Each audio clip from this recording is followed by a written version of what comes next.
Nawasalimia kwa jina la Bwana. Mungu awabariki na Mungu awatakase. Tumekutana kwenye kipindi kingine tena. Tulikuwa tunaendelea na session ya chuki yenye baraka, na tulimzungumzia mtumishi wa Mungu Yusufu kwa kiasi kidogo, lakini tunamshukuru Mungu hata tulipofikia hapo. Sasa kwa leo hii episode ya pili au sehemu ya pili, tunahitaji kumzungumzia mtumishi wa Mungu aliyetumika kwa kiwango kikubwa sana, Daudi, kwamba yeye ilikuwaje, Daudi ilikuwaje. Kwa sababu hata yeye mwenyewe alipitia chuki ambayo ndio hiyo chuki ndio hiyo mpandisha viwango na madaraja makubwa. Kwa hiyo tunajaribu kuangalia watumishi wa Mungu mbalimbali ambao walipata hii shida ya chuki na kuchukiwa na watu mbalimbali.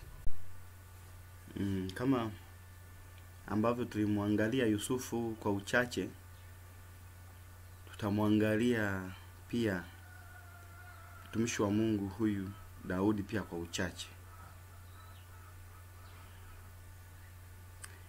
Tukianza na somo letu, kabla tujaanza tusali kwa ajili ya kumwalika Roho Mtakatifu atusaidie katika kutafakari na kufikiri. Mtakatifu Baba mbinguni, asante Bwana kwa ajili ya neema zako tena na rehema zako na upendo wako ajabu Mungu mbinguni.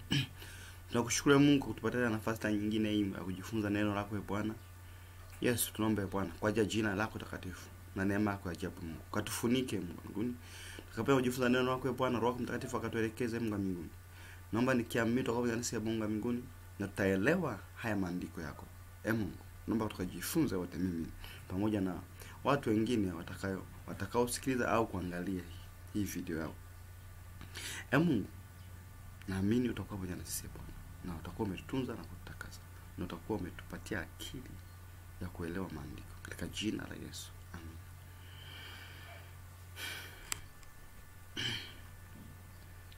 Amen. Na kitabu cha Ruth 4:22 nasema, na Obedi akamzaa Yese, na Yese akamzaa Daudi. Na Obedi akamzaa Yese, na Yese akamzaa Daudi. Okay, tunajua kabisa kumbe baba wa Daudi ni Yese. Alafu babu yake Daudi ni Obedi. Sasa tuone, tutaingia kwa undani zaidi tuone. Tumejua kwamba babake na Daudi ni Yese, babu yake ni Obedi. Tuangalie sasa kwa undani zaidi huyu mtumishi wa Mungu ilikuwaje. Ndio hapa tunaendelea na somo letu hili. Somo ngapi? Tuna Samueli 1. Samueli 1. Ni Samueli 1 mstari wa 16. Samueli 1 16.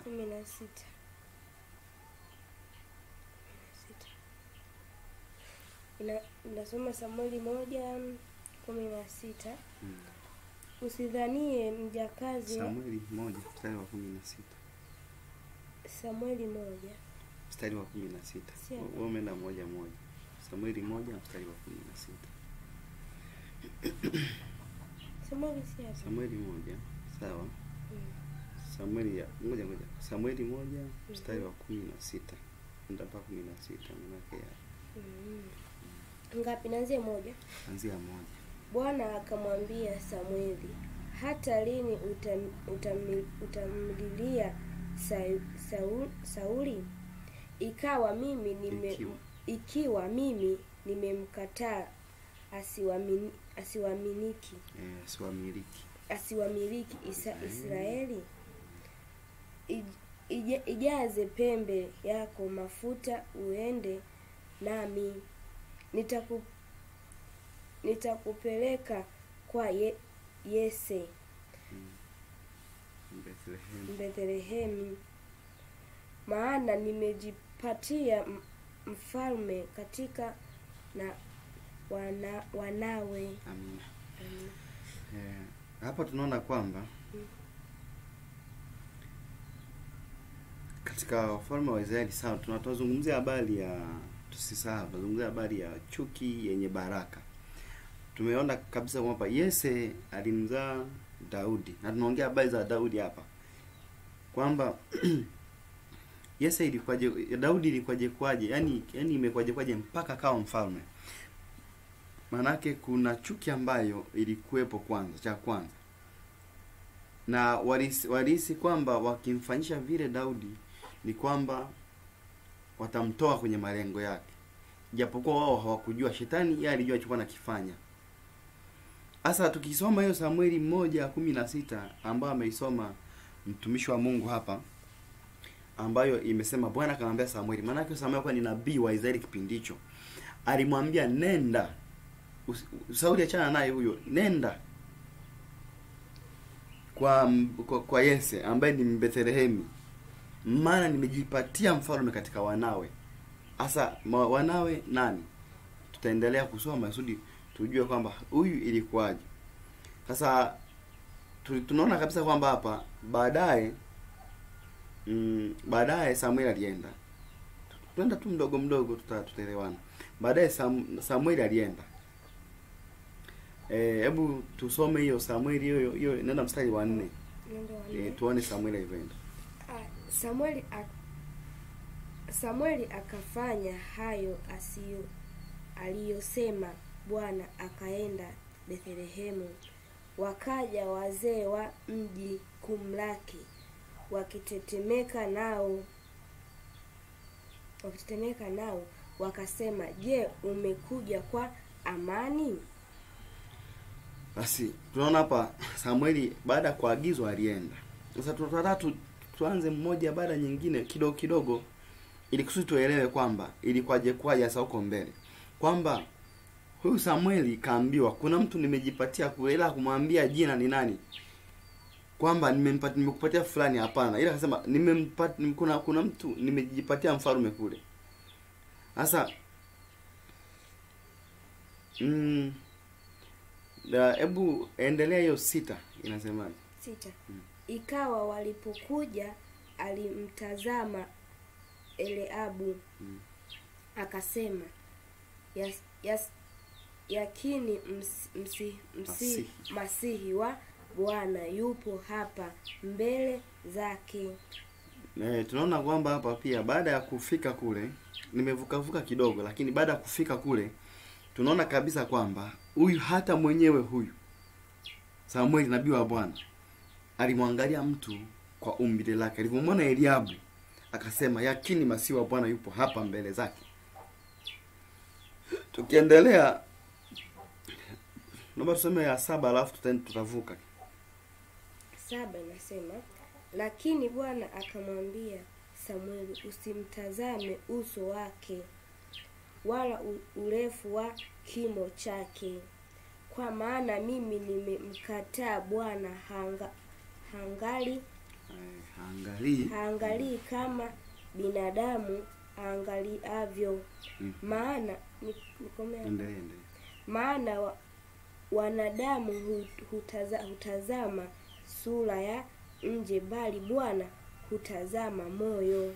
Tunaona hapa tunaendelea kuangalia kwamba kumbe Mungu anatazama moyo wa mtu. Mungu haangalii sura, haangalii urefu, haangalii nguvu, haangalii kimo. Ila Samueli kwa sababu naye ni binadamu, japo ni nabii kweli, naye ndiye kawa hivyo. Hebu tuendelee tena 8. 8 inasema, ndipo Yese akamwita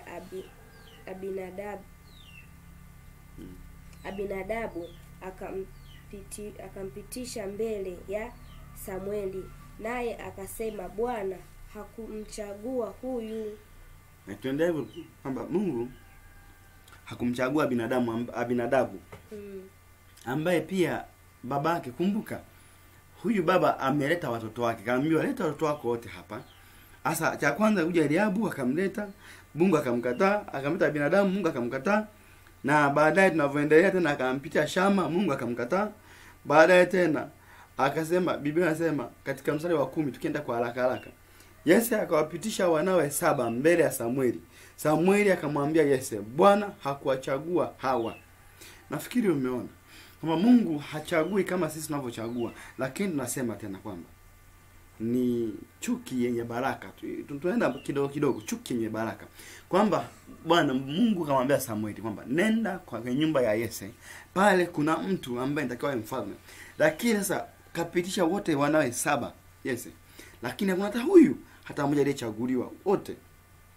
Ndipo tukiendelea hapa, mtumishi Mungu atasoma baadaye, lakini tukiendelea hapa anasema kisha Samueli akamwambia Yese, watoto wako wote wapo hapa? Naye akasema amesalia mdogo wao. Sasa kumbe sasa amepia wanawe 7, mdogo wao yeye ni wa 8. Sasa anasema natazama anawachunga kondoo. Basi Samueli akamwambia Yese, tuma watu wamlete, kwa sababu hatutaketi hata atakapokuja huku. Maana yake nini? Kumbe sasa hebu jiulize, una watoto 8. Ameenda kuchunga kondoo mmoja. Una watoto tena kadogo kama mwisho ndo kameenda kuchunga kondoo. Kama mwisho kameenda kuchunga kondoo. Sasa tunaanza kuangalia kumbe hata huyu baba hakumtazama vizuri mtoto wake. Maana yake hata naye alikuwa na kachuki kwa mbali, lakini kwa sababu tu ni mtoto wake asingeweza kuonyesha wazi wazi. Hebu jiulize. Wa kwanza mpaka wa 7 wako nyumbani. Siku hiyo wako nyumbani. Na yawezekana wamepewa taarifa kabisa, jamani mjiandae, jamani nabii anakuja mjiandae. Maana yake sasa akaona hao wengine nitakiwa wabaki nyumbani kwa sababu nabii anahusika nao, lakini huyu mtoto wa mwisho huyu mdogo yeye aende akachunge kondoo za babake, akachunge kondoo za familia.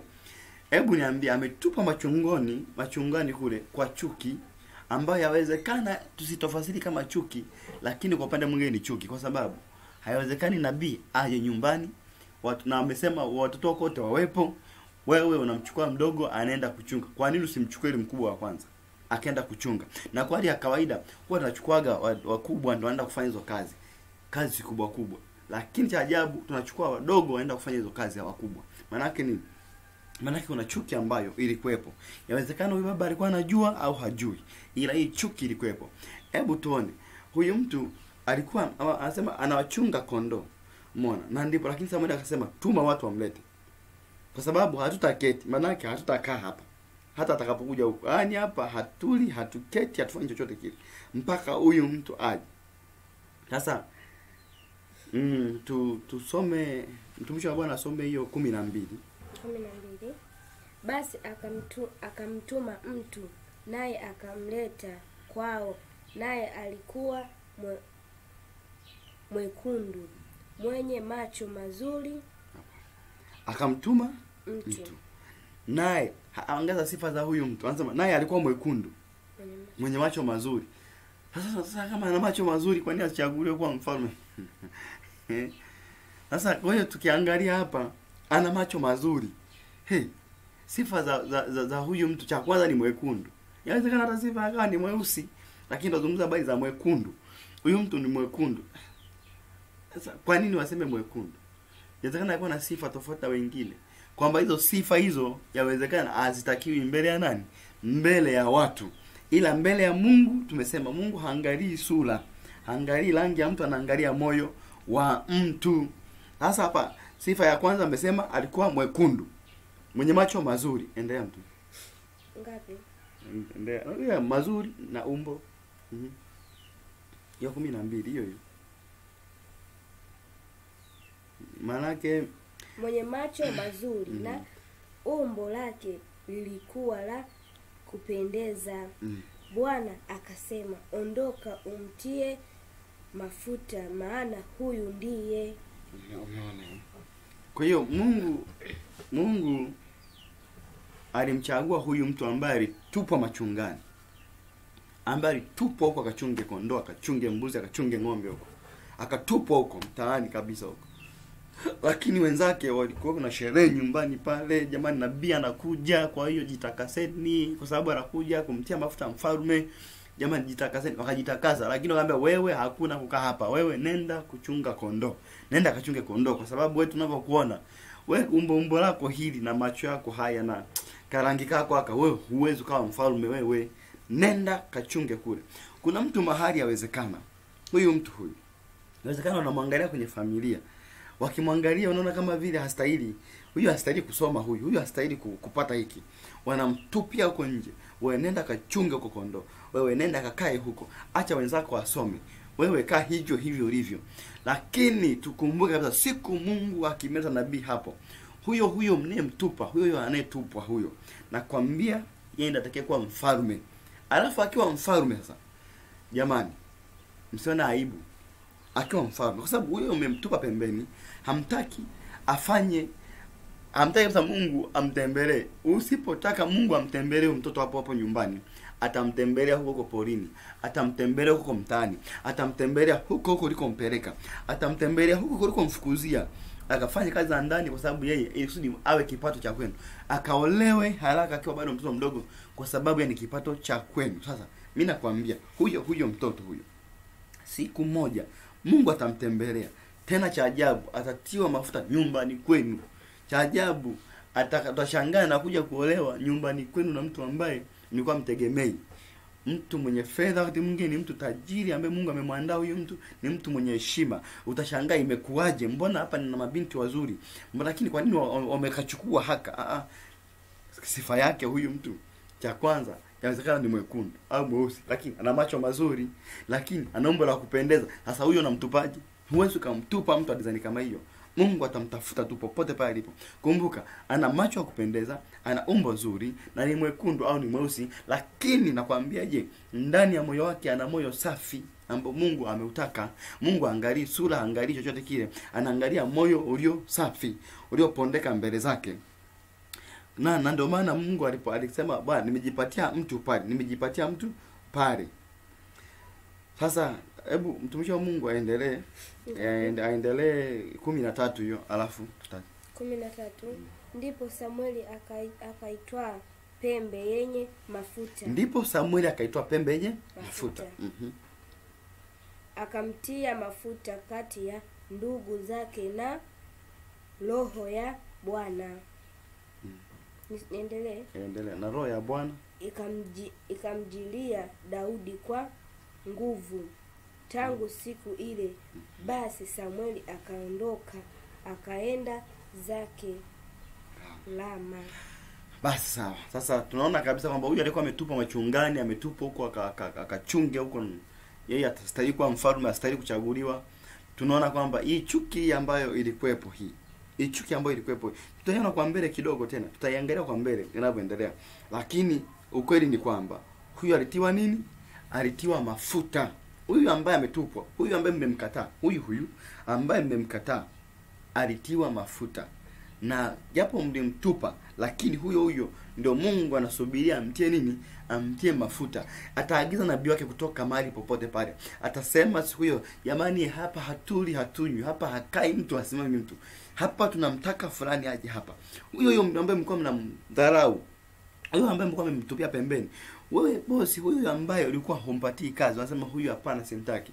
Ipo siku utashangaa ndio anakuwa ni bosi wako huyo mtu ambaye uko unamdharau hapo kazini. Cha ajabu, ipo siku utashangaa wa mabosi waangazeka wakija wasema huyu ndo tutamtia mafuta awe bosi wenu. Huyu ndo tutamtia mafuta awe rais wenu. Huyu ndo tutamtia mafuta awe mkurugenzi wenu. Huyu tunamtia mafuta awe kiongozi wenu. Huyo ambaye nyinyi mnamkataa, ambaye Bwana ameangalia moyo wake usafi mbele zake. Tunapoendelea kwa mbele hapo, kwa maelezo mengi sitasoma sana, ila baadaye tunaona kabisa kwamba Sauli alikuja kuingiwa na roho mchafu. Maana kama alipagawa na pepo. Roho mbaya kutoka kwa Bwana ilimuingia Sauli. Alafu baada ya hapo wakatafuta mtu ambaye angeweza kumpigia kinumbi kwa ustadi ili aje amsaidie. Kwa sababu sasa kuna mtu akasema kuna mtu yuko kule nimemwona huyu mtu. Na hebu tuone huyu mtu alikuwa ni Daudi. Hebu jiulize, mtu anayekataliwa anapelekwa kwa machungani huko. Kumbe alikuwa na hizi sifa. Hebu tuangalie hizi sifa hizi. Pamoja na chuki ambayo ilikuwepo kati yake na ndugu zake. Ndio maana hata katika Zaburi tutaje kusoma baadaye au tukipata muda. Bwana Biblia inasema kwa maana nimechukuliwa, mimba yangu imechukuliwa mimba yangu imechukuliwa hatiani, mimba yake imechukuliwa hatiani. Na kwa mujibu watu mbalimbali au wasomaji wa Biblia au wale wanatheolojia wanasema kwamba yawezekana Daudi hakuwa ni mtoto wa yule baba. Yawezekana huyu Daudi alikuwa ni babake alikuwa ni kama baba wa kambo. Yawezekana, hatuna hakika sana, lakini inavyosemekana kwamba yawezekana huyu Daudi hakuwa mtoto wa yule baba. Lakini sasa pamoja na yote kuna chuki ilikuwepo, kwa sababu haiwezekani wewe mtoto wa mwisho umpeleke machungani, wakati huo kuna watu wengine, basi chukua mmoja wao basi aende naye. Alikuwa peke yake, wengine wote umewakaribisha vizuri, nabii kaja, wamepiga msosi pale, wamefanya maombi na sasa alafu wewe huyu hutaki apate baraka za nabii. Manake kuna chuki ambayo unayo. Ndio manake. Sasa hebu tuone hizi sifa, kwa tunaelekea huko ambako chuki yenye baraka. Kumbuka huyu mtu alichukiwa, lakini akapelekwa machungani kule. Alihitaji achukiwe ili kusudi Mungu naye afanye jambo lake. Hebu tuone huyu mtu anayechukiwa huyu ana sifa gani? Ngoja tuone. Mtumishi wa Mungu atasoma hiyo mstari wa 18 mpaka wa 19. Samueli. Ndipo akajibu mmoja wa watumishi wake akasema, tazama, nimemwona mwana mmoja wa Yese Bethlehemu, aliye stadi wa kupiga kinubi, tena ni mtu shujaa hodari wa vita, anenaye kwa busara, mtu mzuri ambaye Bwana yu pamoja naye. Umeona huyu mtu ambaye alikuwa akikataliwa ni mtu mwenye busara, mtu wa Mungu, anenaye kwa hekima, shujaa, hodari. Lakini hebu angalia anavyokataliwa. Hata Yusufu tulisoma kule kwamba huyu Yusufu alikuwa akiwaambia babake mabaya ya wale walikuwa kiatenda. Kwa tunaona hata Yusufu naye alikuwa ni hivyo kwamba alikuwa cha kwanza alikuwa ni mtu mwema, alikuwa anasema mabaya ya ndugu zake na ndugu zake wakamchukia. Naye sifa zile za uhodari, za busara, za hekima, ndo hizi hekima yule Yusufu aliyokuwa nayo. Alikataa kulala na mke wa Potifa, alikataa kulala na mke. Hiyo ni hekima moja ajabu sana, kwa sababu alihofia kumkosa Mungu. Alikataa kulala naye. Na pia ukiangalia hata hekima za kutofasiri ndoto ni hekima zile. Hebu jiuliza, watu wenye vitu ndani huwa wanakataliwa. Watu ambao ni wakubwa huwa wanakataliwa. Wewe ukiangalia watu wana kitu kikubwa wanakataliwa.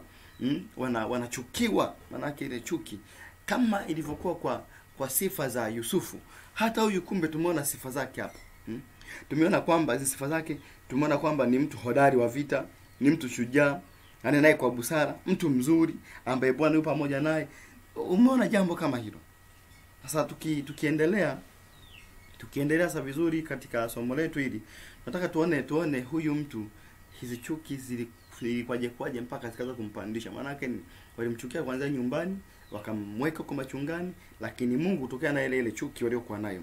Ile chuki waliokuwa nayo, ile dharau waliokuwa nayo, basi Mungu akampandisha. Mungu akamweka juu.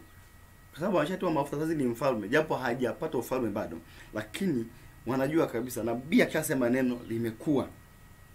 Yaani hata kama itachukua miaka mingapi. Kumbuka Daudi alisubia miaka ndipo akaja kuwa mfalme kabisa. Lakini ndio maana nakwambia hata kama wewe uko hapo, kuna mizimu inakuchukia, kuna wachawi wanakuchukia, kuna Freemason wanakuchukia, kuna watu ambao wanakuchukia. Nakwambiaje, hata kama wangekubania miaka mingapi, ahadi ya Bwana iko pale kwamba kazi lazima utapata, kwamba mshahara lazima utapata tena mara mbili, yawezekana utapandishwa cheo mara mbili. Utashangaa tu mtu anaajiriwa na baada ya muda cheo mara mbili, unashangaa imekuwa kwa sababu hii miaka mingine hii alikuwepo Sauli kwenye kiti chako, Japo wewe tayari ni kazi yako iko pale kweli, lakini kuna mtu amekaa kwenye kazi yako. Huyo mtu Mungu anamwandalia mazingira ya kumtoa. Kwa hiyo maana yake nini? Maana yake nawe Mungu anaongea na wewe. Usiogope, usikasirike, usikufuru, usimnunikie Mungu. Wewe tulia tu, kama ufanye kama alivyofanya Daudi. Hakukufuru, hakumnunikia Mungu, alisubiria, amechua mafuta kumbuka, lakini ilibidi asubirie miaka mingine kadhaa mbele.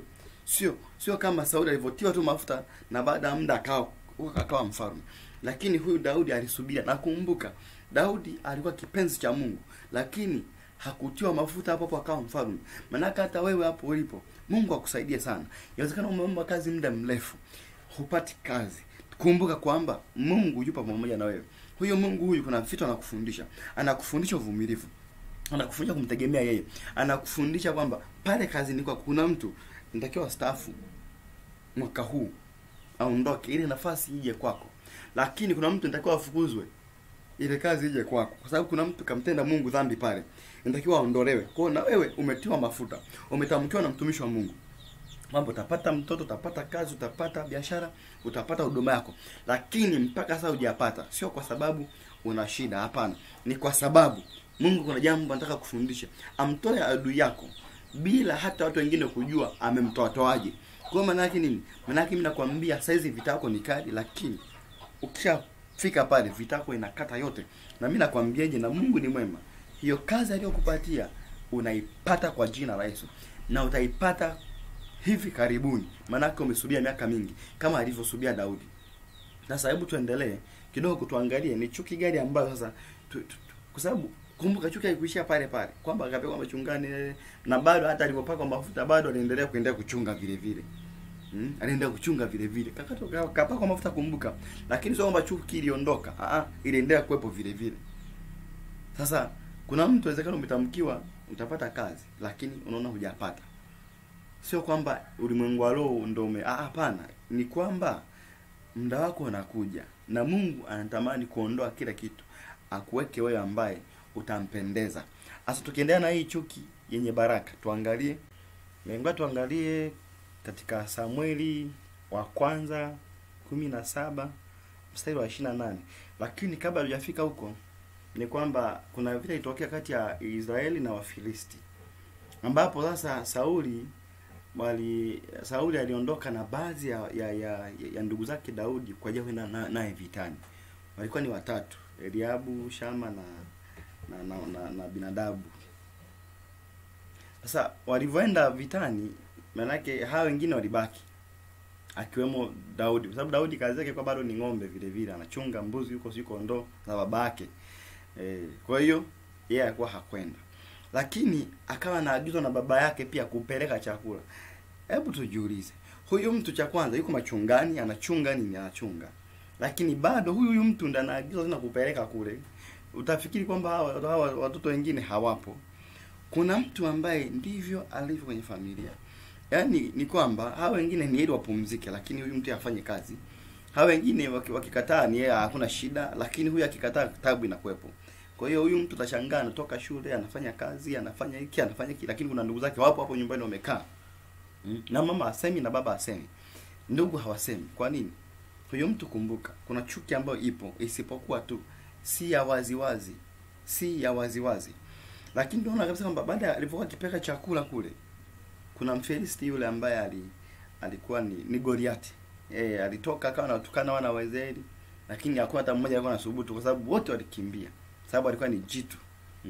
Mwana ni wana, alikuwa ni mmoja wa wana wa majitu. Kwa hiyo akawa ni mtu mkubwa sana, jitu likubwa linaogopeka. Kwa hiyo maana yake sasa baada ya wakawa wanakimbia. Daudi alipopeka siku akaacha vyombo vyake akaingia vitani kula kaangalia. Sasa hawa wanakimbia nini? Ikabisa kwa sababu hawana ujasiri wa Mungu.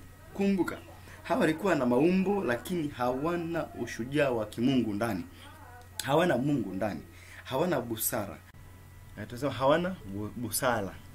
Sasa alivyoona Daudi alipofika pale amepeka chakula, akaona wale jamaa wanakimbia tu. Jiulize, wana wa Israeli wote wanakimbia mbele ya mtu huyu mmoja. Sasa Daudi akaona hivi hawa wana wa Israeli wanakimbia kwa mtu mmoja Goliath. Akasema hapana, hebu ngoja niulize sasa kwamba atakayempiga huyu mtu atapewa nini? Atakayempiga huyu mtu atapewa nini? Sasa Daudi akaanza kuulizia jamani, hivi mfalme ametoa ahadi gani? Akasema mfalme ametoa ahadi, amesema atakayempiga huyu cha kwanza atamuozesha binti yake. Na ahadi zingine ambazo tutazisoma baadaye kwenye Biblia hapo. Lakini kaka aliposikia hivyo, hebu angalia sasa chuki ambayo ipo. Na ndio hapo kwenye Biblia huko nyuma hatujajua, lakini hebu angalia hapa sasa ndio inatuambia waziwazi kwamba kumbe haya yote kulikuwa na chuki ambayo inaendelea. Mtumishi wa Mungu hapa Saada atasoma katika hiyo Samueli wa kwanza mstari wa 17, Samueli wa kwanza 17 mstari wa 28. Tusome mtumishi wa Mungu. Naye Eliabu mkubwa wake alisikia hapo alipoongea na watu. Umeona? Naye Eliabu mkubwa wake alisikia hapo alipoongea na watu. Maana yake alisikia kipindi anaulizia ujamaa kwamba akipigwa ni Mfilisti, huyu aliyempiga atatendewa nini? Mtumishi wa Mungu endelea. Na hasira yake Eliabu ikawaka juu ya Daudi. Tunaona kwamba kumbe aliposikia huyu Eliabu aliposikia, basi hasira yake ikawaka juu ya Daudi. Jamani, kwani kuna shida mtu kuulizia tu jambo na ulizia mimi, wewe hasira inatoka wapi? Manake yawezekana siku zote ulikuwa na hasira juu yangu. Yawezekana siku zote ulikuwa na chuki juu yangu. Sema tu ulikuwa usemi. Sasa umepata nafasi ya kusemea chuki yako, ndio unasema saa hizi. Ndio maana kuna mtu ipo utajiuliza, kwani tumegombana? Mbona tulikuwa tunaongea vizuri? Ndio mlikuwa mnaongea vizuri.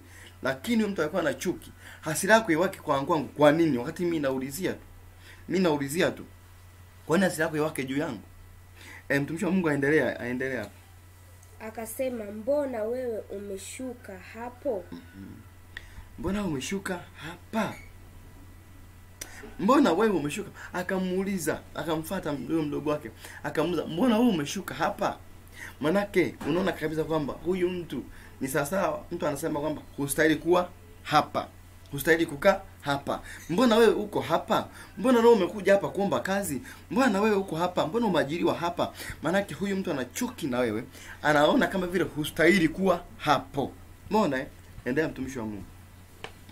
Na kondoo wale wachache umemwachia nani?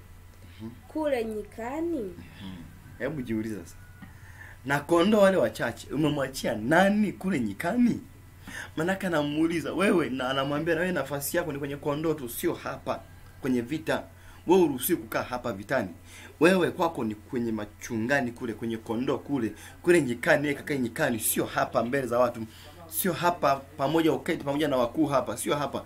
Kwa sababu ukikaa hapa utaonekana, kuna wakuu watakuona. Kuna mahali wewe upo nyikani, upo machungani. Ukakosea siku moja ukaingia kwenye ofisi ya mtu. Hapo kuna watu wanaanza kukuchukia. Anakuambia wewe hutakiwi kukaa hapa. Kwa sababu anajua sio kwamba hutakiwi, Mungu ameshakutia mafuta wewe ukae hapo. Lakini sasa kuna watu wako pale wanatumiwa aidha na mapepo au wao wenyewe ni wachawi na washirikina. Wameona wewe ukikaa pale ndio utakuwa chanzo cha uchawi wao kufa. Utakuwa chanzo cha shetani pale kuondoka katika ile kampuni. Utakuwa chanzo cha shetani kuondoka katika ile ndoa. Ndio maana unaambiwa wewe hapa kwenye ndoa umefuata nini? Hapa kwetu umefuata nini? Maana yake nini? Unakuambia wewe hustahili kukaa pale, lakini kiukweli ungekuwa hustahili kukaa pale wala usingeenda pale. Na wewe hawezekana ukujua kuna mtu ulipata kazi sio kwa sababu ulienda kuomba kazi. Kuna mtu ulipeleka kitu fulani. Kuna mtu ulienda kufanya kitu fulani hapo, lakini cha ajabu ukaipata kazi hapo. Kwa nini? Ulistahili kukaa pale. Na ulipakwa mafuta muda mrefu. Lakini kuna vitu ambavyo vinatokea vya kukuzuia kukaa hapo. Na ndio maana hebu angalia huyu jamaa anamuuliza. Tena ndugu yake wa damu kabisa. Ndugu yake. Sasa kama Adamu au sio Adamu, lakini ndugu yake anamuuliza. Sio mtu baki anayemuuliza. Anamwambia, wewe tunakujua vizuri. Wewe unachunga kondoo. Hapa umefuata nini? Hapa sio sehemu yako ya vita. Hapa tunakaa mashujaa hapa. Hapa tunakaa watu ambao tuna nguvu. Hajui kwamba Mungu haangalii nguvu hizo za mwilini. Anaangalia nguvu za rohoni. Maana Mungu anaangalia nguvu za roho, haangalii nguvu za mwilini. Sasa akawa anauliza sasa, kwa nini umekuja hapa? Umeshuka hapa kufanya nini? Hutaki kukaa hapa. Maana kuna mtu anakufukuzilia mbali. Na ndio siku hiyo ulipenda kuomba kazi. Ndio siku hiyo aliyepokea bahasha yako. Alivyoangalia alitupia kwenye dustbin. Siku hiyo ulipenda kumuulizia bosi. Huyo ambaye unaenda kumuulizia bosi, siku hiyo akakuangalia, akamwambia bosi hayupo hata kama alikuwepo. Nini? Anasema hustahili kukaa pale. Maana yake siku ukionana na bosi utakaa pale. Tumishi wa Mungu, endelea. Mimi nakujua kiburi chako. Mimi nakujua kiburi chako. Mimi nakujua kiburi chako. Lakini kumbuka sifa zake, huyu mtu ni mtu mwenye busara, anaongea kwa hekima, ni mtu ambaye Mungu yuko ndani yake. Lakini ndugu yake anasema mimi nakijua kiburi chako. Jamani, wote tumesoma hapa neno la Mungu. Daudi ana kiburi gani? Na laiti kama alikuwa na kiburi, Mungu angemchagua. Mungu angemtia mafuta. Angekuwa kipenzi cha Mungu, kwa sababu dhambi kubwa ambayo ilimdondosha shetani ilikuwa ni kiburi, sio kitu kingine. Dhambi kubwa ambayo ilimdondosha ilikuwa ni kiburi. Ilikuwa ni kiburi ndio kilichomdondosha. Sasa ili neno ni kubwa sana na kumwambia mtu kiburi chako na kijua. Manake nini? Manake huyu mtu anaposema kiburi chako na kijua, manake hicho kiburi anakijua, lakini sio kwamba anakijua kwa hicho kiburi, ni chuki ambayo alikuwa nayo. Japo hilo chuki kwa si ya waziwazi, ila ni chuki. Lakini tukumbuke hizi chuki ndizo Mungu ambazo wanatumia kuzikumpandishia mtu. Tulisema chuki, somo letu tunasema chuki yenye baraka. Manake unamchukia mtu lakini kumbe hujui kwamba unampeleka kwenye baraka zake. Unamchukia mtu bila kujua kwamba unampeleka kwenye baraka zake. Walimchukia Daudi wakampeleka machungani. Wakamchukia Daudi hawakumpeleka vitani. Wakawa ndio anawapelekea chakula ndugu zake. Hiyo chuki hiyo cha ajabu tena bado hapa anaambiwa, wewe umetoka kule nyikani, umekuja kufanya nini hapa? Umeshuka hapa vitani kufanya nini? Kiburi chako na kijua. Kuna mtu anasema, na kujua jinsi ulivyo. Na kujua jinsi ulivyo. Hali yako jinsi ilivyo.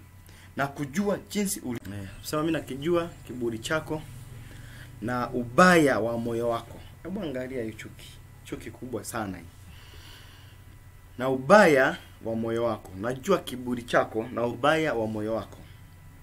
Najua kiburi chako na ubaya wa moyo wako. Maana umeshuka ili upate kuvitazama vita. Maana umeshuka ili upate kuvitazama vita. Maana umeshuka ili upate kutazama kazi. Maana umeshuka ili upate kutazama kilichoharibika hapo kitengeneze. Maana umeshuka ili kutazama jinsi tunavyofanya kazi hapa vibaya, ili utengeneze, ili ukatuseme, ili ukatucheke, ili Sasa hayo yote haya yametoka wapi? Mimi nimekuja kuwaletea chakula. Haya, mimi nimeona vita mnakimbia, na mimi nimekuja vitani nione mnamkimbia ni nani? Lakini unaniambia nakijua kiburi changu na ubaya wa moyo wangu. Maana umeshuka hapa ili uvitazame vita. Maana yako umeshuka hapa ili ukatusemee huko kwamba tulikuwa tunakimbia vitani. Maana umeshuka hapa ili ukatusemee kwamba tulikuwa tunaroga kazini. Maana umeshuka hapa ili ukatusemee kwamba nyumbani kwetu, familia yetu sisi ni ya wachawi. Familia yetu sisi inaabudu mizimu. Familia yetu sisi ni ina tabia mbaya. Maana umekuja hapa ili kusudi ubaya wetu udhihirike. Maana umekuja hapa ili udhaifu wetu ufahamike. Kuna mtu huwezi jua, mamkwe huko mahali anakuchukia. Mawifu anakuchukia. Na kumbuka, yani hauna mazoea nao sana. Ila kuna pepo liko ndani yao. Namwambia huyu amekuja hapa, hiyo mizimu hapa haikai. Huyu amekuja hapa, huo uchawi wenu hapa haukai. Kwa maana yake nini? Lazima ufanye visa na chuki apate kuondoka. Nini? Tunajaribu kuambiwa kwamba hapa Daudi, kumbuka huyu ni kaka yake, anamwambia sasa kwamba na ujua kiburi chako na kijua, na ubaya wa moyo wako na ujua. Na ubaya wake nini? Ameshuka ili atazame vita. Tukiendelea nasema, naye Daudi akamjibu, je, mimi nimekosa nini sasa? Je, si neno kubwa hilo? Anamuuliza, hayo mambo unaoniambia hiyo, mbona ni makubwa sana? Mbona ni matusi makubwa sana? Je, mimi nimekosa nini? Kuja tu kuangalia vita, nimekosea nini? Inasema naye akamgeukia ili kumwelekea mtu mwingine. Manake Daudi hakujali maneno yake. Usijali maneno ya watu. Inasema naye akamgeukia ili kumwelekea mtu mwingine, akasema naye jinsi ile ile, na watu wakamjibu tena jinsi ile ile kama ya kwanza. Maana ya kwanza nini? Manake mara kwanza Daudi akaongea na watu waliosimama karibu akisema, je, atafanywaje yeye atakayemuua Mfilisti huyu na kuondolea Israeli aibu hii? Maana Mfilisti huyu asiyetahiriwa ni nani hata awatukane majeshi ya Mungu aliye hai? Na watu wakamjibu vivyo hivyo wakisema, ndivyo atakayofanywa mtu yule atakayemuua, yule mtu atakayemuua. Nini tunaangalia kwamba anasema kwamba manake huyu kwamba mfalme atampromote huyu mtu, atampatia mke, atafanya na atampromote, manake atampa cheo pia. Yawezekana ni sasa na wewe, yawezekana kwamba utafanya nini. Kuna mtu anakuja unaweza kufika kwenye ofisi, ndio maana kuna wakati mwingine tujiulize swali dogo. Kuna wakati mwingine wanakuuliza, wewe utaifanyia nini hii ofisi? Wewe utafanyia nini hii wizara? Wewe hii zahanati utaifanyia nini? Wewe hii kampuni utaifanyia nini? Je, ikiwa kwenye hali moja mbili utafanyaje? Unaulizwa, sio kwamba unaulizwa tu ili mradi, hapana. Unaulizwa ili wajue utafanya nini na IQ yako iko inawaza kiasi gani. Je, mindset yako ikoje kuhusu hiyo kampuni? Ikoje kuhusu hiyo kampuni? Ikoje kuhusu hiyo kazi? Utaifanyia nini? Utanifanyia nini? Utaifanyia Tanzania? Utafanyia nini hii ofisi? Manake haya ni maswali ambayo Daudi naye aliuliza. Na alijibiwa, lazima ataoa mke wa nani, ataoa mtoto wa mfalme, lakini pia atabi promoted, na atapewa heshima kubwa. Umeona? Kwa hiyo sasa naye hakuridhika majibu ya mtu wa kwanza, akaenda na uzeuzia.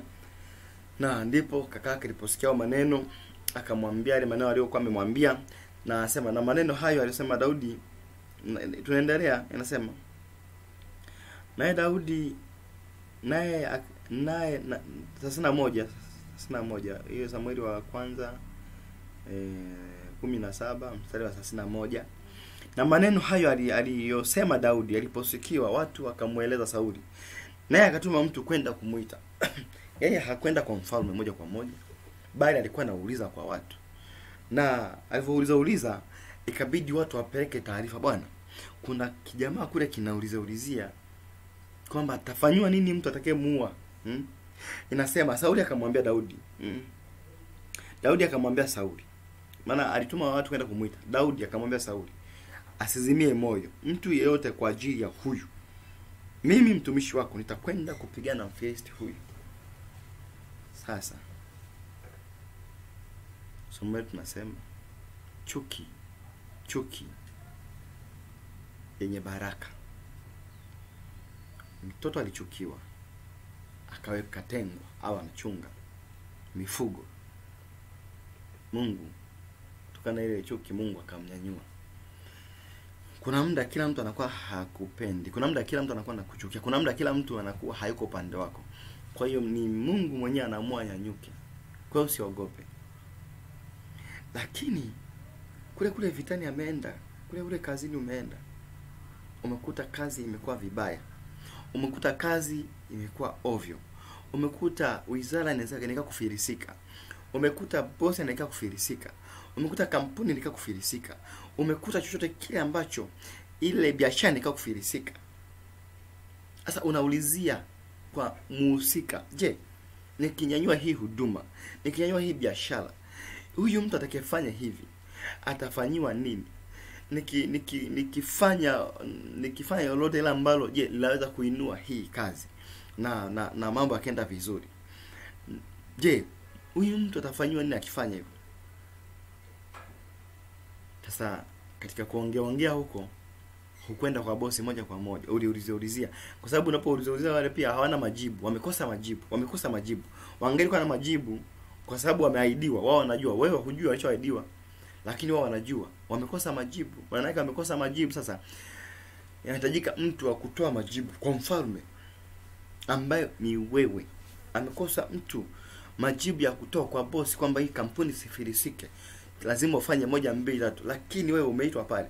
Lakini kumbuka, umezuiliwa tokea huko, usikanyage pale. Tena wengine ni ndugu zako wa karibu, tena mwingine ni mizimu ya kwenu ambao unaita wewe ni mababu zako. Ni mizimu ya kwenu na kuzuia usipige hatua, na bado unaendelea kuiabudu, na bado unaendelea kuheshimu. Lakini kumbe ndio hii inakuchukia, japo sio chuki ya waziwazi, inakushika na kukamatilia. Hutaki kutoka mahali fulani kwenda mahali fulani, hutaki kwenda kupiga hatua yote ile. Nini? Mizimu ya nyumbani kwenu imekushikilia, mchawi wa nyumbani kwenu amekushikilia, rafiki yako akushikilia, rafiki yako kwenda kwa mganga, huyo mtu. Lakini na ukitaka kupenya na kuambia kabisa,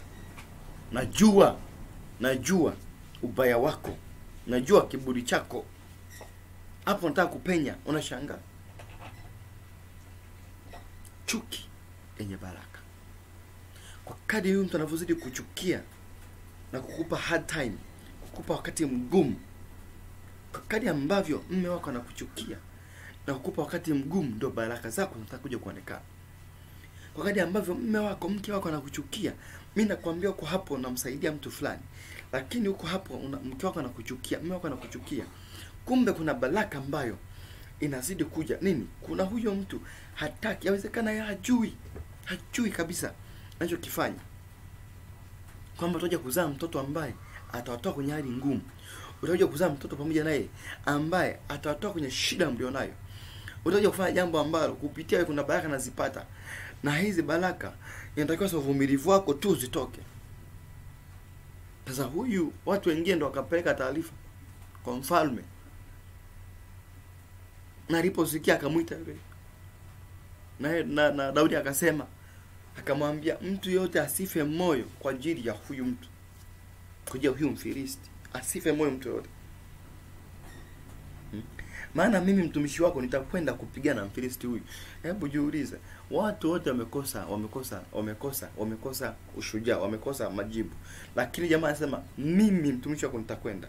Unahitaji mtu alizani kama hiyo, ambapo wewe uwezo ukaenda kupigana, ambapo umechoka kutafuta kazi, ambapo umechoka kufanya kazi yote, jambo lote. Unamhitaji mtu akukwambia kwamba usiogope, mimi nitaenda kwa ajili yako. Na huyo mtu sio mwingine, ni Yesu Kristo. Huyo mtu sio mwingine, ni Yesu peke yake. Atakwambia umechoka kutafuta kazi, sasa mimi nitaenda. Umetafuta kazi muda mrefu, mimi nitaenda kupigana na hao wanaokunyima kazi. Mimi nitaenda kwa ajili yako. Mimi nitaenda. Umechoka kuchumiwa kila siku na kuachwa, sasa mimi nitaenda kwa ajili yako, kukusemea pale maneno mazuri. Nitaenda kupigana na huyo mtu anayezuia ndoa yako. Nitaenda kupigana na huyo mtu anayezuia kazi yako. Mimi hapa nitakwenda, wala usifadhaike, usife moyo. Mimi nitakwenda kwenye biashara yako iliyokufa. Anayeharibu biashara yako piga na kumsambatisha. Huyo ni Yesu ambaye unamhitaji sasa hizi. Na Yesu utamuona macho kwa macho. Inawezekana ukamwona macho kwa macho, lakini Yesu kwako ataanza kuja kama mtu. Kuna mtu atakuja mbele yako, atembee mbele yako, apite mbele yako kwa ajili ya kazi yako, kwa ajili ya ndoa yako, kwa ajili ya familia yako. Atasema nenda kupigana na adui zako, usife moyo. Huyo adui kila mtu amemshindwa. Huyo adui kila mtu anajui namna ya kumkabili. Lakini hata wewe mwenyewe ambaye ndio shida yako, umekata tamaa hapo ulipo. Umesema sijaribu tena, umesema sirudi tena. Lakini mimi nakwambiaje, mtumishi wa Mungu na mtoto wa Mungu hapo ulipo, muite Yesu peke yake. Mwambie Yesu, nakupeleka kazini kwangu, ukapigane hiyo vita. Na kupeleka hiyo kazi ambayo naitaka, ukapigane hiyo vita. Na Yesu atakusimamisha. Yesu atakwambia usiogope mwanangu, mimi nitaenda kupigana hiyo vita kwa ajili yako. Basi tukirudi kwa somo letu, tukiendelea na somo letu, ni kwamba baadaye Daudi alienda akapigana na Mfilisti, na wana wa Israeli wakapata nguvu, akamua yule Mfilisti, akakata kichwa chake, akakipea kwa mfalme. Na Abneri ambaye ndiye alikuwa jemedari wa majeshi pale, Abneri akampeleka kwa Sauli. Na kumbuka ni sasa alimfanyia favor Sauli. Sababu ni aibu sana ufalme huko na wanajeshi wako na mmeshindwa kumdhibiti mtu mmoja na jeshi lake, ni aibu. Kwa hiyo Mungu aliamua kusimama na Daudi pamoja na chuki za kaka zake. Kumbuka chuki ya kaka yake ilivyokuwa inamwambia, najua kiburi chako, najua na moyo wako mbaya. Manake nini? Mungu aliendelea kukaa naye huyu Daudi, akamuua mpaka yule mtu. Lakini baadaye Sauli sasa akawa anamtuma kila alipokwenda, anamtuma na Daudi akawa akitenda kwa akili, na hili jambo likaonekana ni jema machoni pa kila mtu. Manake alikuwa akitumwa ni sawa sasa na ufanye jambo jema sasa pale ofisini. Sasa bosi hawa anakutuma kila mahali ufanye jambo jema kwenye sekta fulani ambapo upo. Sasa ukawa unatumwa, manake unatumwa kila mahali unaenda. Manake kama kuna seminar unaenda, manake kama kuna safari unaenda, promotion unaenda, nini unaenda nini, kwa sababu kuna jambo ambalo lakini ni chuki ya mtu. Kuna mtu anataka kuchukia akawa sasa anakusukumizia pembeni kabisa, lakini huko pembeni kumbe ndiko kwenye baraka zako. Kwa hiyo wewe usimchukie mtu yote, asikusukumizie tu, kumuuliza tu Mungu, huku nako nisukumizia ndo kwenyewe. Moyo wako ukisema ndo kwenyewe, wewe nenda. Basi tukiendelea hapa kwa mbele, na nataka ni kuonyesha jambo moja hapa kwamba kumbuka, uliyemsaidia leo hata kesho anaweza kuchukia pia. Kwa sababu kuna bado tu kumbuka, Sauli amekataliwa na Bwana na yupo kwenye nini? Kwenye madaraka na Mungu kamkataa. Lakini kuna huyu Daudi ambaye ndo anasogezwa karibu na Sauli, ambaye anatakiwa achukue ufalme au cheo cha Sauli. Haya, nikuuliza tu swali, kama wewe bosi wako anajua sasa utakuja kuchukua cheo chake, atakupenda? Shetani alijua kabisa sisi tutakuja kuchukua cheo chake. Yaani nafasi yake sehemu ya kusifu na kuabudu ambayo kwa kifanya mbinguni tunaichukua sisi. Kwa hiyo hawezi kukupenda hata siku moja. Wewe muabudu unavyojua. Wewe Freemason muabudu shetani unavyojua. Wewe ni chief satanist, abudu unavyojua. Wewe ni Jesuit, abudu unavyojua. Uwe ni kikundi chochote cha giza na vikundi vyote vya giza, abudu unavyojua, akupatie vyeo unavyojua, hawezi kukupenda hata siku moja, kwa sababu wewe ni sura ya Mungu. Wewe ndio umefanya yuko hapo, anakupaka mafuta kwa mgongo wa chupa tu ili akuue vizuri, ili maovu yako yazidi kuwa mengi, akuue vizuri. Nakwambia tena, wewe uniabudu mapepo, uniabudu shetani, uwe ni nabii wa kipepo, unatoa mafuta ya upako, unatoa maji ya upako, unatoa jini ambacho Mungu akukuagiza. Na kuambiaje? Muabudu shetani unavyojua, lakini kuna siku atakuua. Sasa tukiendelea na somo letu, katika somo letu, kumbuka chuki yenye baraka. Chuki yenye baraka. Sasa tukiendelea hapo, tunaona kabisa kwamba Daudi alikuwa amepatiwa plan ya kwamba yeye anatakiwa awe mfalme, lakini kuna mfalme pale. Hasabu angalia, tukiendelea kidogo hapa, tukumbuka kuna mtu atakusaidia, utamsaidia kwa muda na yeye atakusaidia kwa muda. Lakini kuna muda mambo yanabadilika baadaye, na yeye anatumika vile vile kukupandisha vyeo vingine. Hebu angalia, ila naye anaweza kupandisha vyeo vingine kwa chuki au kwa upendo. Lakini tunasema hapa chuki yenye baraka. Maana hapa kuna chuki zingine ukafikiri unamchukia mtu, unamfanyia visa mtu, lakini kumbe ndio baraka zake unampatia hivyo. Haya, sasa mtumishi wa Mungu hapa atasoma katika hiyo Samueli wa kwanza 18 mstari wa 6. Samueli wa kwanza mstari 18 mstari wa 6. Nitasoma. Hata ikawa walipokuwa wakienda hapo, Daudi aliporudi baada ya kumuua yule Mfilisti. Na hapa tumesema hata ikawa walipokuwa wakienda, hapo Daudi aliporudi baada ya kumuua yule Mfilisti, wanawake wakatoka katika mji yote ya Israeli. Na sasa hapa tunaona kabisa kwamba hapa Daudi saizi alitoka machungani kule. Saizi akawa na mfalme Sauli muda wote, manake muda wote yuko naye. Sasa hapa walipokuwa wakitoka sasa kule kumuua yule Mfilisti, sasa wanawake wa mji wote, miji yote ya Israeli wakatoka kwenda kuwalaki. Kwa kuimba. Kwa kuimba na kucheza ili kumlaki mfalme Sauli, wakatoka na matari na shangwe na vinanda. Naendelea mpaka 7. Vinanda nasema 7. Nao wale wanawake wakaitikiana wakicheza wakasema, Sauli amewaua elfu zake na Daudi 10,000 yake. Hapa sasa kipindi wanatoka kule vitani, kumbuka watu wamefurahia, watu wamepata shangwe, wanafurahi kabisa kwamba okay, tumeshinda vita. Lakini wale wanawake wakawa wana kumbuka, kwenye ofisi kuna wakati mwingine yawezekana ukafanya jambo zuri, mkapongezwa wote, wewe na bosi wako sababu lakini sasa wewe ukapongezwa zaidi kama wanawake walivyofanya. Wakasema, wakawa wanaimba, nasema Sauli amewaua 1000 zake na Daudi 10,000 yake. Maana yake hapa 10,000 na 1000 ni vitu viwili tofauti. Maana yake walipata taarifa za Daudi.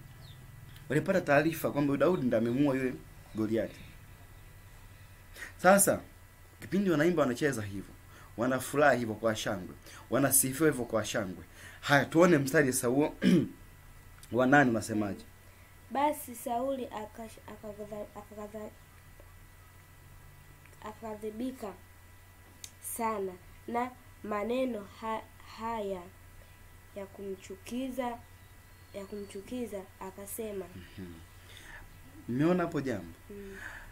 Sauli aliposikia hawa wanawake wakiimba hivyo kwamba Daudi ameua 10,000, manake mimi nimeua 1000, Daudi 10,000. Basi Sauli akagadhabika sana na maneno haya yakamchukiza, akachukia, akasema akasema, wamempa Daudi 10,000 na mimi wamenipa 1,000 tu.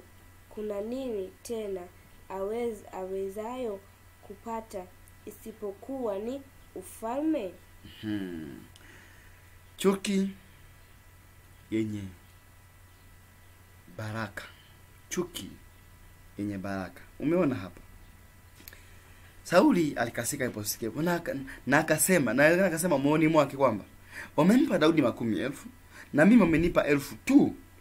Kuna nini tena awezayo kupata isipokuwa ni ufalme? Kumbe alikuwa anatabiri. Kuna mtu ataona unafanya kazi maeneo fulani, akawa anatabiri kuhusu wewe. Kumbe huyu anavyofanya kazi hivi, inawezekana nikatoka mimi akaja yeye. Kuna biashara yako ndio umefungua biashara yako pale, wateja wanaanza kuja. Kuna mtu yuko pale anasema kama wameanza hivi, wanasifia watu, kwa wanasifia vitu vyako. Kama ni fundi cherehani, watu wanasifia vitu vyako, yeye anashona vizuri. Ila wakati wako anasema huwezi ukashona, huwezi, hujui. Lakini sasa cha ajabu unafanya ile kazi mpaka watu wengine ale kushona nani ni fulani, sema jamani ameshona vizuri.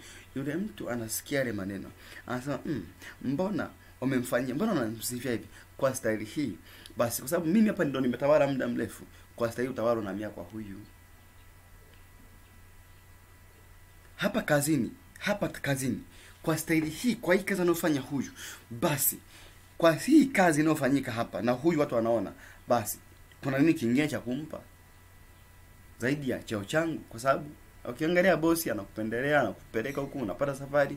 Kuna mtu yuko pale ambaye ni mkubwa wako pia, anasema kama yuko karibu na bosi hivi, nini kingine zaidi ya kupata hii kazi yangu? Nini kingine? Na hata mapepo yanapokuwa nyumbani kwako, yakiona kuna mtu amekuja, mtoto akiona kuna mtumishi wa Bwana yuko karibu na wewe, yatajuza swali, kama Mungu amempendelea mtu na kumletea mtumishi wa Bwana amuonyeshe njia, kuna nini isipokuwa kumpandisha vyeo vingine? Misimu nyumbani kwenu ndivyo ilivyo. Wachawi ndivyo alivyo. Wakiona karibu na mtu fulani ambaye yuko vizuri rohoni, yupo ni mkubwa popote pale, sema hapa hapana, kwa staili hii huyu mtu huyu atapandishwa cheo. Ni sawa na Sauli hapa akasema wamempa hayo yote. Nini tena aweza kupata isipokuwa ufalme? Manake nini tena ambacho anaweza kupata isipokuwa tu ni ufalme peke yake? Hebu soma 9. Sauli akamwonea Daudi wivu tangu siku ile. Sauli akamwonea Daudi wivu tangu siku ile. Manake nini? Manake alianza kumchukia tangu siku ile. Mtu hawezi kuonea wivu kama hajaanza kuchukia. Mtu hawezi kuonea wivu kabla hajaanza kuchukia. Anakuchukia na anakuonea wivu kwa sababu ya kile kitu ambacho unacho. Una kitu kikubwa kuliko yeye. Una huduma kubwa kuliko yeye. Una kipawa kuliko yeye. Huduma yako inakuwa kuliko yeye. Anaanza kukuchukia, kukuonea wivu tangu siku ile alipopewa uhakika kwamba wewe unatakiwa uwe fulani.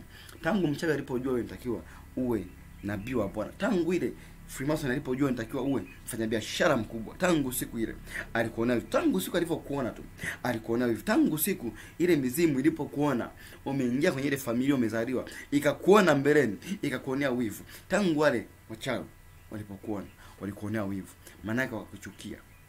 Asa mtu akisha kuchukia, maana yake anaanza kuandaa mipango sasa ya kukondoa duniani, ya kukondoa kwenye ramani, ya kukondoa mjini watu wanasema, ya kukondoa kwenye kazi yako, ya kukufukuzia kazi. Wanaanza mipango, maana yake amekuchukia, maana yake anajua asipokuondoa anaondolewa yeye. Sasa tukiendelea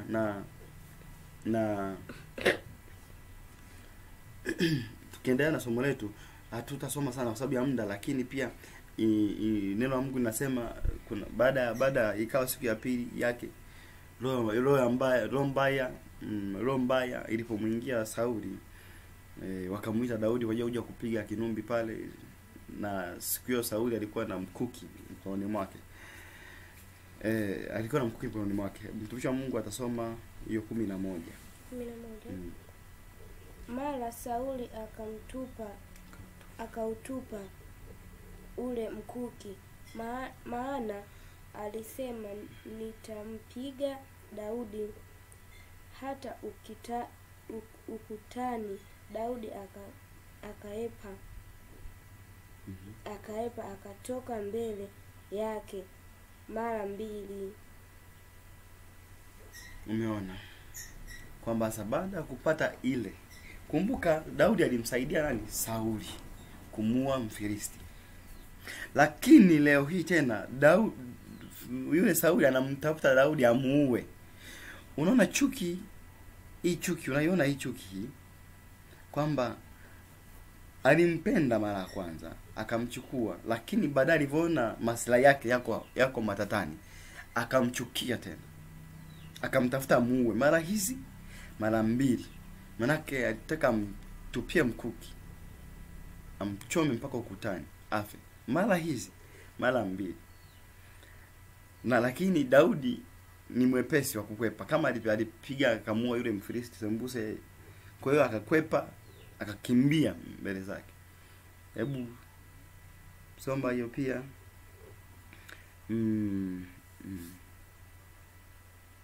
Hebu soma hiyo 12. Sauli akamwogopa Daudi kwa sababu Bwana alikuwa pamoja naye, ila amemwacha Sauli. Umeona, kuna mtu anakuchukia sio kwa sababu ni yeye anataka kuchukia, ni kwa sababu Bwana amefanyaje? Amemwacha. Maana kuna mtu anaweza kana kuchukia, kumbe anatimiza tu mpango wa Bwana wa Mungu, kama tulivyoona kwa Yusufu. Ndio hivyo kwa Sauli, kwa Daudi. Lakini pia tunaona kabisa tulivyokuja kusoma mbeleni huko ni kwamba Sauli alipomwogopa ile mtu, ikabidi amtoe pale ikulu, akamteua awe akida wake juu ya askari 1000. Umeona eh? Kwa hiyo kwa kuwa alimuogopa, alimuogopa. Na Sauli alipoona kwamba alitenda kwa busara sana, yeye alimuogopa. Maana yake alimuogopa, sawa? Kwa nini? Alimchukia lakini akamuogopa. Kuna watu wanakuchukia lakini wanakuogopa. Wanakupangia mipango lakini wanakuogopa. Unapangia mipango sababu wanakuogopa. Wangao kuogopa, wangao kupangia mipango. Shetani anakupangia mpango sababu anakuogopa. Ukitoka hapo ukipata hiyo kazi, utakuwa utakuwa mtu mkubwa, utasupport kazi ya Mungu, utawasupport watumishi wa Mungu, na ndio maana anakuogopa. Ndio maana anakufanyia mipango ili akuue, auwe kazi yako, auwe imani yako, auwe kitu chako. Nini? Anakuogopa. Sasa tukiendelea mbeleni tutasoma sana, tutapita tu kidogo kwa sababu ya muda na hauturuhusu muda. Kwa hiyo tutapita kitu kidogo. Basi tukifupisha hizi habari ni kwamba baada ya muda, manake Daudi alipoona kwamba maisha yake yako hatarini, akakimbia, akaondoka kabisa. Na Daudi na Sauli akana mtafuta Daudi ili amuue, ili asiwe nani? Asiwe mfalme. Lakini kumbuka, Mungu ndiye alimtia mafuta. Sasa iko hivi, ile chuki ya Sauli ya kumchukia Daudi na kuendelea kumchukia ilimtengenezea mazingira mabaya mbele za Bwana. Kwa maana yake itajika auawe sasa kusudi mtumishi wake awe mfalme. Na ndipo hapo sasa ambapo itokea jambo moja, kwamba Sauli alienda vitani kwa kuficha tu story, kwamba tunaona watu wa Mungu jinsi ambavyo walichukiwa, lakini zile chuki ziligawa kwa baraka. Kwa sababu huyu Daudi ilifikia tu alienda hadi kwa Wafilisti kule, akakaa nao kule. Maana yake akawa anajipatia uzoefu. Alijifanya kuwa kama kichaa pia wakati huo ameshikwa, akaokoka kwa njia kama hiyo. Lakini pia amekaa na watu ambao ni maskini ombaomba, wale ambao pia wamevunjika moyo. Alikaa nao kule, akajipatia experience. Nini? Alijipatia experience kukaa na watu kama hiyo, kukaa mapangoni, kukaa maporini, yaani maana yake alikuwa anampatia ujuzi wa vita, namna kujificha, namna ya kutoka, namna ya kuingia, namna ya kufanya. Na alipata nafasi ya kumuua Sauli mara mbili. Lakini hakufanya hivyo kwa kuwa nini? Kwa kuwa alisema, huyu ni masihi wa Bwana, natakiwi kuuawa. Kwa hiyo hakumuua. Lakini kumbuka, laiti kama Sauli angemkuta Daudi, maana yake Sauli angemuua nani? Angemuua Daudi. Sasa nini? Wewe usihangaike na maadui zako. Wewe hangaika na Bwana alichokupatia. Huyo adui yako huyo, Mungu mwenyewe atamtengeneza mazingira ya kufa. Kama ambavyo Daudi hakushughulika na mtu yote, yeye Daudi alishughulika na Mungu wake. Sasa na wewe Mungu akusaidie sana. Mungu akusaidie sana. Usimshughulikia adui yoyote. Usiombe, omba maadui zako waondolewe njiani kwako. Lakini kuna maadui ambao wataondoka kwa huo muda, watakufundisha jambo kwanza. Watakupeleka maporini, watakupeleka msituni, mapangoni kama ilivyokuwa Daudi. Watakukimbiza sehemu mbalimbali. Mungu hapa anakuandalia uzoefu. Hata siku ikitokea kama ambavyo ilitokea kwa Daudi na kwa mtoto wake, alitoroka tena. Nini? Ule uzoefu aliupata. Lakini wasomaji wote wa Biblia tunajua kwamba Sauli alifia vitani. Na baada ya hapo watu wakamtawaza Daudi kwa nani? Kwa mfalme wa Israeli. Sasa kumbuka, hii chuki ilikuwa ni ya kumjenga, ni ya kumtengeza, ni ya kumpandisha. Maana yake umchukie mtu lakini umpandishe kupitia neno la Bwana. Sasa nawe jiulize, kuna wangapi ambao wamekuchukia? Lakini hao wote hao wale kuchukia walikupatia uzoefu. Uzoefu wa kukaa mtaani, uzoefu wa kulala nje, uzoefu wa kuwajua watu vizuri, uzoefu wa kukaa sehemu mbalimbali, walikupa uzoefu. Hao wanaokukataa walikupatia uzoefu. Hapo unapofanya kazi walikukataa, walikuajiri lakini wakakukataa, walikupatia uzoefu. Kuna wakati mwingine wewe unatakiwa ujiajiri, sio uajiriwe. Uzoefu unapewa.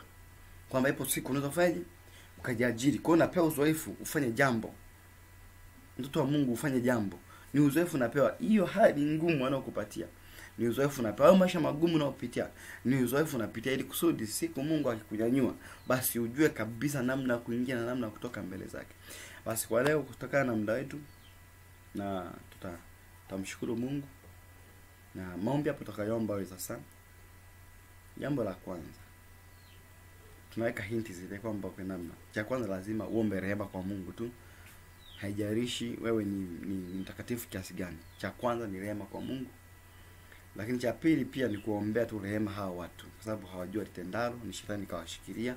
Kwa mfano kama Mfalme Sauli na ndugu zake wengine, shetani kawashikilia. Kwa hiyo ni kuombea rehema tu kwa Mungu. Na kuimwomba mtu rehema kwa Mungu haina maana kwamba Mungu hatamshughulikia. Akiendelea, Mungu atafanyaje? Atamshughulikia. Sawa? Unaweza kumwambia rehema, lakini akiendelea kukusumbua, akiendelea kukuchezea, lakini ipo siku Mungu atamshughulikia kama alivyomshughulikia Sauli.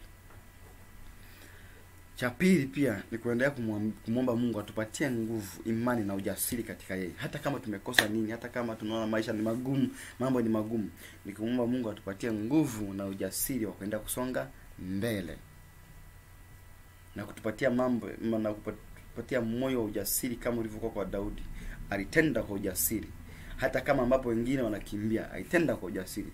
Hata pale ambapo alikuwa anakimbizwa, hakuwahi kunung'unika mbele za Mungu. Hakuwahi kulalamika mbele za Mungu. Alisema tu siku yangu itakuja. Na kwa kuwa ameahidiwa ufalme, Mungu amemtia mafuta, kumbuka, kupitia nabii wake Samueli. Anajua sasa mimi ni mfalme, lakini bado nakimbia. Hakuweza kumwambia Mungu, angalia sana ninavyokimbia. Angalia sana unavyonifanyia. Mimi umenipaka mafuta kwa mfalme. Na uwindo sana nataka kuwao. Wewe ni mtu mkubwa, ndio maana na uwindo kila mahali. Wachawi wanahangaika na wewe kwa sababu ni mtu mkubwa. Wamekuchukua msukuri, wanatembea uko hai, lakini mambo yako hayaendi. Ni kwa sababu ni mtu mkubwa, ndio maana wachawi wanashindwa namna ya ndio maana wanakuchukia sana. Na wanajaribu kukamata, wanajaribu kukuchukua, lakini inashindikana. Sasa hapa manake ni tutaomba pia, tunaomba kwa ajili pia